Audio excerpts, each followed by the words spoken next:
चाहता हूं, 2007 से 12 के बीच में किसकी सरकार रही बताओ जरा? बहन जी की सरकार रही।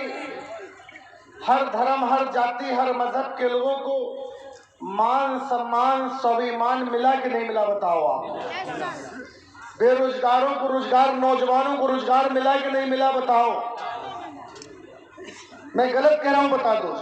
किसानों को आय बढ़ने की, गन्ने के मूल बढ़े कि नहीं बढ़े ये बताओ किसानों से। यहां तक हर धर्म, हर जाति, हर मजहब के लोगों के साथ साथ जो गरीब मजलूम मजदूर लोग, बेसहारा लोग थे, जिनके पास रहने का ठिकाना नहीं था, उनको भी मकान देने का काम बहन कुमारी मायावती जी की सरकार में हुआ।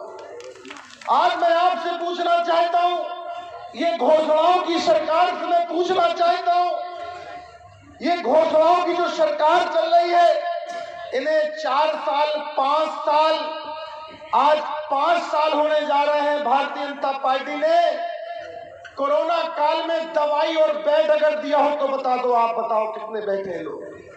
ये दवाई दारू दवाई और नहीं दे पाए, ये बेड नहीं दिला पाए, ये डॉक्टर को भी बेचारों को मुहैया नहीं करा पाए। और इतना ही नहीं, 5 साल बीत गए, आज तक कोई काम अगर इस खुर्जा विधानसभा में हुआ तो बता दो, हाथ उठा दो। पूरे जिले में हुआ हो तो उठा दो। क्या कारण है?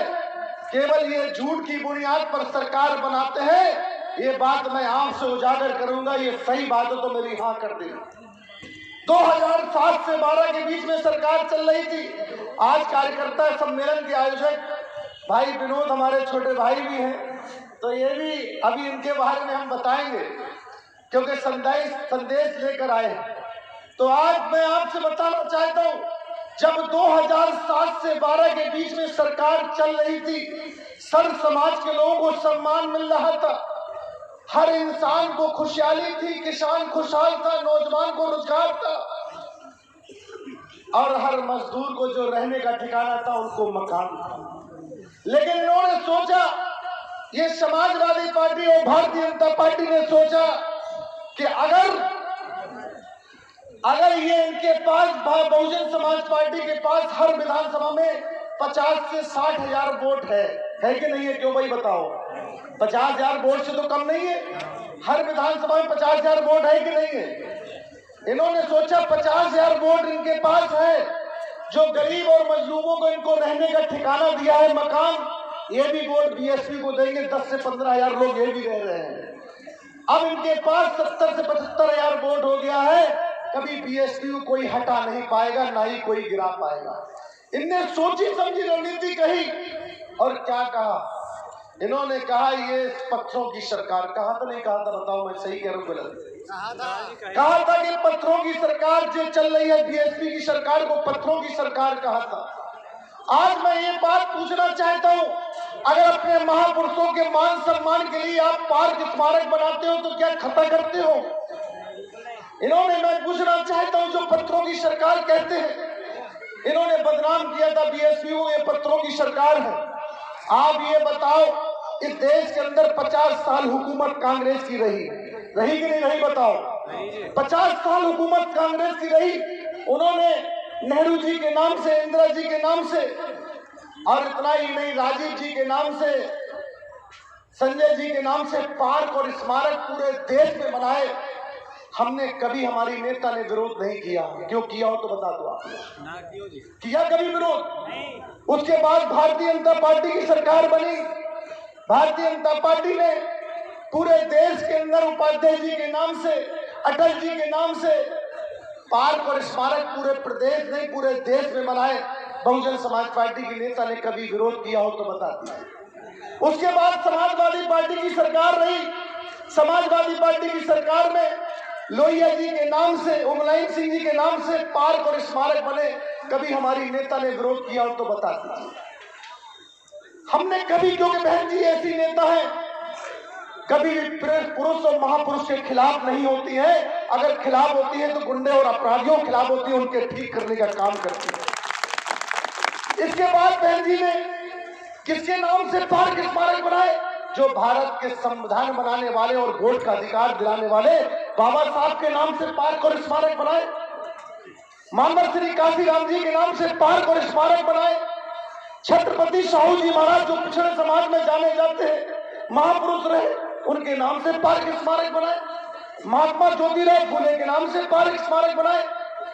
जब हमने बाबा साहब के नाम से पार्क स्मारक बनाए, मानवर काशीराम जी के नाम से पार्क स्मारक बनाए, छत्रपति साहू जी के नाम से पार्क स्मारक बनाए, फिर इतना ही नहीं, बहन जी ने सोचा कि ये दलित समाज में महापुरुष जाने जाते, ये पिछड़े समाज में जाने जाते, अब अपर कास्ट समाज के लोग कहेंगे हमारे लायक क्या किया, तो बहन जी ने शकुंतला मिश्रा जी के नाम से एक यूनिवर्सिटी बनाने का काम किया लखनऊ के अंदर।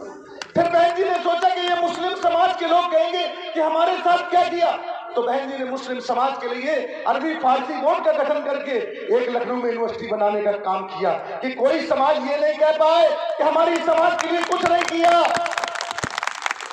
जब बहन जी सर्व समाज को सम्मान देती है, सर्व समाज के लिए पार्क स्मारक बनाती है, क्या महापुरुषों के नाम से पार्क स्मारक बनाती है, तो इनके पेट में दर्द होता है। ये कहते हैं पत्थरों की सरकार। अब महापुरुषों के नाम अगर पार्क स्मारक बनाने के लिए पत्थरों की सरकार कहा जाता है, तो हम कहते हैं कि आप खूब इल्जाम लगाते रहो, हम महापुरुषों की शान में कभी गुस्ताखी नहीं होने देंगे, उनका मान सम्मान बढ़ाने का।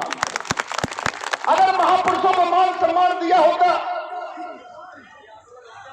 अगर महापुरुषों को मान सम्मान दिया होता, तो आज बहुजन समाज पार्टी बनाने की जरूरत नहीं पड़ती। अगर मैं सही कह रहा हूं, गलत बता दो आप। जब बाबा साहब ने भारत का संविधान बनाया, वोट का अधिकार दिलाया, जब उनको भारत की देने की गुंजाइश नहीं रखी, तो फिर आप और हमें क्या सम्मान देने की भाजपा सपा क्या करेगी? अगर मैं सही कह रहा हूं तो एक बार हाथ उठा के बता दो, अगर गलत कह रहा हूं तो बता दो। इसलिए आपको ये वोट अगर मुंह तोड़ जवाब देना है, तो जो बाबा साहब ने वोट रूपी हथियार दिया, वोट रूपी हथियार दो मुहित तलवार, क्या कहते हैं? तो भाई जरा सामने से बताओ, हमारा भी तो हौसला बढ़ा है कि आप मेरी बात समझ रहे नहीं समझ रहे। वोट रूपी हथियार दो मुहित तलवार, अगर आप सही तरीके से इस्तेमाल कर लेंगे, अगर इसको आप सही तरीके से इस्तेमाल कर लेंगे, तो विरोधी का सफाया। क्यों भाई, मैं सही कह रहा हूं, गलत बताओ आप लोग। अगर आपने गलत तरीके से इस्तेमाल करा तो विरोधी आपका सफाया कर देगा। तो आप किसका सफाया करना चाहते, जरा हाथ उठा के बताओ। किसका करना चाहते, जरा कस के बताओ। तो इसलिए इन लोगों ने जो चाल चरित्र का काम किया है, जब सरकार बीएसपी की चल रही थी, महापुरुषों को मान सम्मान मिल रहा था, और यहाँ तक हर धर्म हर मजहब को सम्मान मिल रहा था, हर जाति को सम्मान मिल रहा था, यहाँ तक बहन और बेटी को भी सम्मान मिल रहा था, क्योंकि बहन बेटी की ही सरकार चल रही थी, तो इनके पेट में दर्द हो रहा था। तब इन्होंने समाजवादी पार्टी ने रथ यात्रा निकाली।